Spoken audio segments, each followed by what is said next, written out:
So imagine a massive multi-ton cargo ship barreling down a winding river. Yeah. Right. There are no white lines, no physical track. Just water. Exactly. Now imagine the captain is just, sitting back scrolling social media while the ship flawlessly steers itself around, bends with sub-centimeter accuracy. So, welcome to today's deep dive. Based on the stack of maritime research and regulatory documents you shared with us, our mission today is to unpack the digital transformation of inland shipping through a technology called TGAIN. Right. So TGAN, it stands for Track Guidance Assistant for Inland Navigation.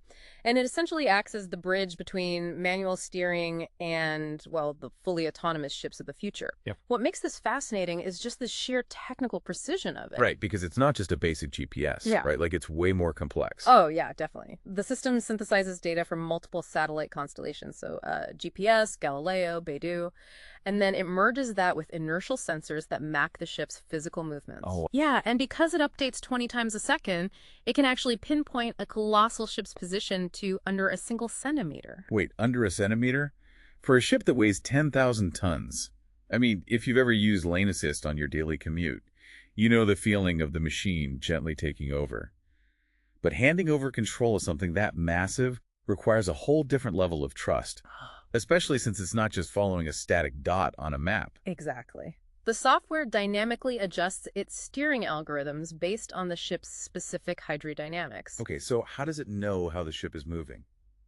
Well, it continuously calculates a different turning force depending on, say, whether the hull is riding low and heavily loaded with cargo, or if it's completely empty and riding high in the water. That is wild. Think about how Waze works for our cars.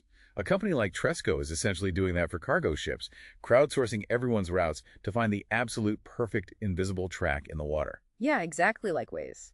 And meanwhile, shipping technology is using AI to constantly learn and optimize those routes. But, I mean, if the system lets a captain just flick a joystick to shift the ship 10 meters to pass a boat and then snap right back to that invisible line, well, the human is going to zone out. And that right there is the big issue. Automation complacency is one of the most dangerous side effects of this technological perfection. The system handles incredibly complex maneuvers flawlessly, but legally, the human is still the one in charge. Right, because they are the captain. Precisely. When a captain's brain switches from an active controller to a passive monitor, their emergency reaction time just plummets. It takes critical, life-saving seconds to snap back into reality if something goes wrong. And beyond just, falling asleep at the wheel, handing everything over to a digital system opens up a massive cybersecurity nightmare. Yeah, absolutely. Because the automated system blindly trusts the incoming GPS and inertial data, a hacker doesn't actually need to break into the physical steering motor. They just broadcast a fake satellite signal. Exactly. By tricking the ship into thinking it's drifting slightly to the left, the AI will violently steer right to compensate. It could potentially drive the vessel straight into a riverbank before the captain even realizes the dashboard data is fake. Which perfectly explains why regulators are cracking down so hard. Like, looking at the German regulations running from late 2025 to 2028, they are forcing humans to stay in the loop. Yeah, they are not messing around with those rules. Right. I mean, captains are required to use a dead man switch, which is basically a physical button you have to hit every 5 minutes to prove to the machine you haven't fallen asleep. They also have to completely disable the autonomous system 5 minutes before entering any locks. Yeah, which sounds incredibly tedious. It does. But wait, if shipping companies have to constantly babysit the system anyway, doesn't that defeat the entire purpose of automation?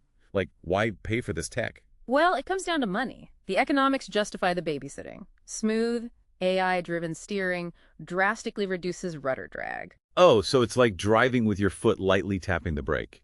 I mean, every micro-correction a human makes to the rudder acts like a parachute in the water, burning extra fuel. That is a great analogy, yeah. Eliminating those human microcorrections yields anywhere from 5 to 15% in fuel savings. On a massive cargo ship, that translates to millions of dollars. That is a lot of money. It is. But looking at the bigger picture, today's navigation data is actively training tomorrow's AI. The industry is laying the groundwork for level 5 autonomy, which is full, hands-free sailing. Hands-free, really? Yeah, they're building toward a future where ships digitally communicate their intentions to avoid collisions, and they'll use LiDAR, bouncing light and lasers to actively map out the environment to navigate without any human intervention at all. Wow. Okay, so to wrap this deep dive up for you, TGAIN is completely transforming inland shipping today. It slashes fuel emissions and lowers the captain's physical workload, provided the humans on board actually remain vigilant. Right, it is an incredible tool. But during this transitional phase, the human absolutely remains the ultimate safety net. But here's where it gets absolutely wild.